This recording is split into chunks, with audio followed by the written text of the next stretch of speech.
Пару недель назад мировые СМИ наперебой сообщали о прорыве первой линии российской обороны.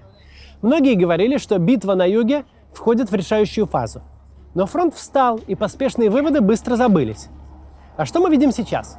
Такие же заголовки и многочисленные сообщения о том, что ВСУ снова прорвали первую линию обороны. Даже больше, подошли ко второй.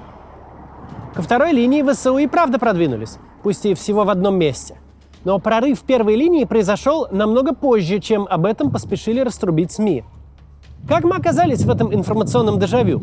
Откуда берется такая путаница в понятиях? Все дело в том, как устроена российская эшелонированная оборона на юге Украины. Давайте сегодня попробуем в этом разобраться, чтобы больше никакие заголовки не вводили нас в заблуждение.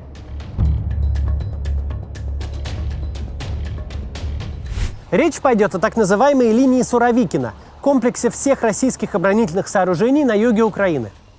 Вообще сейчас уже на всем протяжении фронта по обе его стороны полным-полно оборонительных линий. Они есть даже в Белгородской области. Но линия Суровикина имеет особое значение. Она прикрывает один из ключевых и самых опасных для российских войск участков фронта – сухопутный коридор в Крым. Если бы ВСУ прорвались к Азовскому морю, например, у Мелитополя, то российская группировка в Украине оказалась бы разрезана надвое, и российские войска пришлось бы рано или поздно эвакуировать в Крым. Российское командование заранее просчитало такой сценарий боевых действий и предприняло меры, чтобы его не допустить. Так была построена самая мощная сеть оборонительных сооружений на всем фронте. Она растянулась от берега Днепра до Донбасса и прикрывает вообще все пути продвижения от Южного фронта в сторону Азовского побережья к Мелитополю, Бердянску и Мариуполю. При этом линия Суровикина не какая-то условная траншея. Едва ли не важнейшим элементом этой оборонительной системы выступают минные поля. Именно они стали фундаментальной проблемой, так долго сдерживавшей наступление ВСУ. А за полями идут линии обороны, цепочки противотанковых рвов и пирамидок, через которые бронированной технике не прорваться с наскока. Чтобы такие оборонительные сооружения преодолел, допустим, танк, сначала нужно выбить оттуда пехоту противника, и сделать это может только пехота наступающей стороны. Потом придется разрыть траншею или, наоборот, сделать через нее насыпь или соорудить что-то типа моста для проезда бронетехники.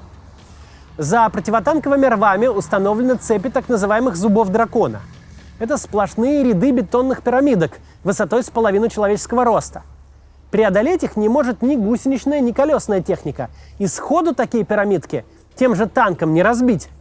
В идеале пирамидка просто переворачивается и попадает под днище танка, после чего он может или перевернуться, или потерять гусеницы. Сказать, что эти рвы и зубы дракона лишают бронетехнику маневренности, значит сильно преуменьшить проблемы наступающей стороны. Ведь если направить технику на эти преграды, она замедлится и станет легкой мишенью для ударных дронов, артиллерии и противотанковых ракет, которые наводит и использует пехота противника. Она, в свою очередь, сидит еще дальше, в сети окопов. В окопах вырыты блиндажи, глубокие землянки, укрытые бетоном. Там пехотинцы пересиживают самые мощные обстрелы, спят и отдыхают.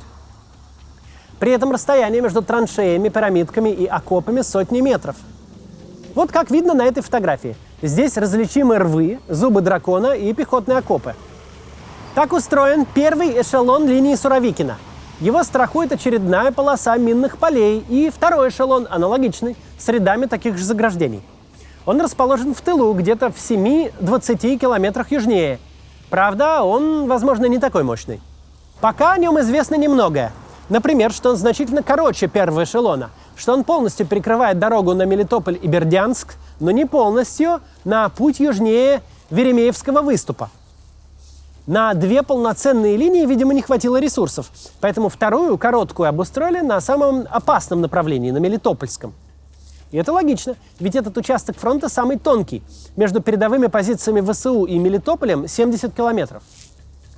В пространстве между двумя эшелонами российской обороны есть ключевые укрепленные узловые точки, своего рода мини-крепости.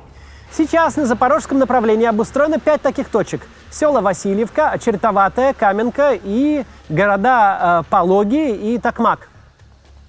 Сами узлы обороны также защищены противотанковыми рвами и, возможно, другими укреплениями. Это важнейшие пункты обороны. Во-первых, в населенных пунктах вся инфраструктура и логистика, и их удобно оборонять. А во-вторых, эти точки служат своеобразной подстраховкой. Если ВСУ смогут прорвать линию обороны так, что российской армии придется отступать, то войска могут отойти в укрепленный населенный пункт и перегрупповаться, чтобы отступление не превратилось в повальное бегство и обрушение фронта. Второй эшелон линии Суровикина можно дотянуть аж до Мариупольского направления. Здесь, кстати, есть окопы, но их пока не успели превратить в полноценную сеть. Мы видим, что российское командование извлекло некоторые уроки из поражений в Харьковской области и под Херсоном. Например, что без мощной сети укреплений на самом критическом участке фронта много не навоюешь. В результате все пространство перед первым оборонительным эшелоном превратили в бесконечные минные поля. Сюда закопали просто невообразимое количество противопехотных и противотанковых мин. Если советская военная доктрина предписывала, что минные поля должны быть глубиной до 120 метров, то российская армия углубила их до 500 метров. Шокировала и плотность минирования. Вот, например, видео, как украинский солдат насчитал 12 противотанковых и 5 противопехотных мин на нескольких квадратных метрах. Причем посреди этих минных полей есть российские позиции. В основном пехотные окопы. Российские солдаты пробираются туда и получают снабжение через лазейки, известные только им. Именно эту полосу минных полей, наряду с укрепленными населенными пунктами, ВСУ и проходили последние 2 месяца. В западной прессе минные заграждения называли первой линией Суровикина, хотя это неверно. Такие поля в военном деле обычно называют предпольем или полосой обеспечения. Она не дает противнику разведать основную линию обороны и внезапно атаковать, а еще удерживает врага на дистанции, комфортной для обороняющейся армии. Последняя может укрываться за своей глубоко эшелонированной обороной и расстреливать противника из артиллерии, а тот несколько месяцев будет как на ладони, пока медленно протаптывает коридоры через минные поля. Тем временем обороняющая сторона может отправить свои небольшие отряды на известные ей одной опорные пункты в этих минных полях, устраивать засады, брать пленных, трофеить или добивать оставленную противником технику. В идеале, к тому моменту, как противник пройдет полосу обеспечения, у него просто не останется сил для штурма первой линии, не говоря уже о второй линии и о крепостях. Поначалу события вроде бы и шли в такой канве. Украинская армия в первые же дни пошла штурмовать минные поля и потеряла подбитыми первые леопарды. Эти кадры облетели весь мир, и в западной прессе начали писать, что что-то идет не по плану. Тогда ВСУ, чтобы не потерять всю бронетехнику, изменили тактику. Они стали действовать малыми пехотными группами по 20-30 человек. Разминировали поля ночами, перестреливались с российскими пехотинцами, которые держали позиции на опорных пунктах в минных полях. Штурмовали узлы обороны, вроде того же села Работино, с домами, улицами и подвалами. На то, чтобы выбить оттуда противника, уходили целые недели. В такие бои отправлялось несколько бронемашин, чтобы поддержать продвижение отряда ВСУ или прекратить его отход. Не нужно забывать про артиллерию и контрбатарейную борьбу. Чтобы поддерживать продвижение пехотных групп, Украина собрала на юге серьезные силы. Всевозможные виды артиллерии – гаубицы, самоходные артиллерийские установки, реактивные системы залпового огня, и советские, и химарсы, и буквально заливает российские позиции огнем. У украинских артиллеристов несколько приоритетных целей. Во-первых, конечно, российская артиллерия. Во-вторых, системы ПВО и радиоэлектронной борьбы, которые мешают украинской авиации и дронам атаковать российские позиции. Зачистка фронта от РЭБ и ПВО позволила ВСУ лучше вести разведку, а следовательно, находить и уничтожать новые цели. В итоге украинские пехотные группы могут дальше заходить в минные поля и чаще привлекать бронетехнику. Так наступление ВСУ превратилось в долгую рутинную огневую работу. Украинские артиллеристы выведывают и обстреливают важные цели, укрываясь от огня противника. Такая формула позволяет ВСУ, пусть медленно, но все же наступать. Успех наступления во многом зависит от стабильной поставки боеприпасов. И с этим у ВСУ все отлажено. Сейчас, согласно карте пожаров от издания «Экономист», украинская армия обстреливает позиции противника в разы мощнее. Горит буквально весь сухопутный коридор в Крым.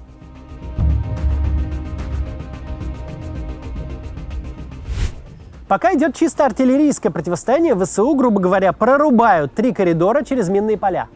Первый коридор вдоль Днепра, и на этом направлении успехи самые скромные. За 2 месяца ВСУ здесь вошли только в 2 села – Лобковое и Пятихатки.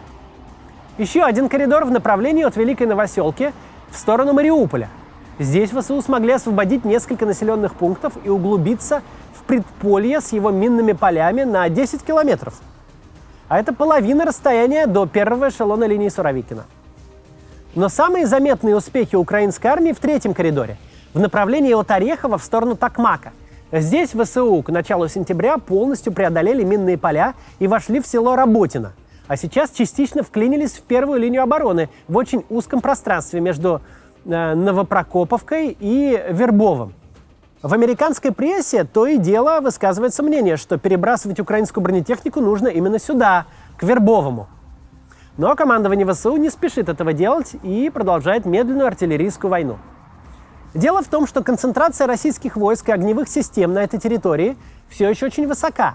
И не исключено, что украинские стратегические резервы, которые готовятся для прорыва, будут перебиты, как только войдут в этот узкий коридор.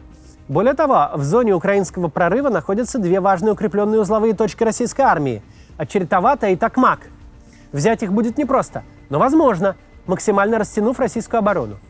И тут возможны два варианта действий. Либо расширить имеющийся коридор, либо до конца прорубить остальные два. Александр Штупун, спикер оперативно-стратегической группы войск «Таврия», которая продвигается в сторону Токмака, сообщил, что прорыв первой линии российской обороны все-таки позволит Украине ввести в бой бронетехнику и начать маневренную войну. По его словам, перед вторым эшелоном линии Суровикина гораздо меньше минных полей. А командующий войсками «Таврия» генерал Александр Тарнавский дал интервью, в котором предположил, что штурм первого и второго эшелона линии Суровикина пойдет быстрее, чем продвижение ВСУ через минные поля. По словам Тарнавского, российское командование вложило до 60% всех ресурсов именно в построение минных полей. А на два эшелона самой линии Суровикина ушли по 20% остальных средств и времени. Тем временем западные военные эксперты очень осторожны в своих прогнозах. А пресса все чаще пишет, что война, скорее всего, продолжится и в 2024 году. Тем более, что такая артиллерийская война на самом деле может идти долго и независимо от погодных условий. И дождливой осенью, и холодной зимой. А зависеть все будет только от того, у какой из сторон будет больше снарядов и техники. Мы уже говорили, что война перешла в ту стадию, когда переломить ход событий практически невозможно, а для прекращения огня необходима политическая воля. И пока мы ее, к сожалению, не видим. Поэтому в ближайшее время важнейшим становится простой вопрос. Сможет ли Украина поддерживать огневой вал достаточно мощно и достаточно долго? До завтра!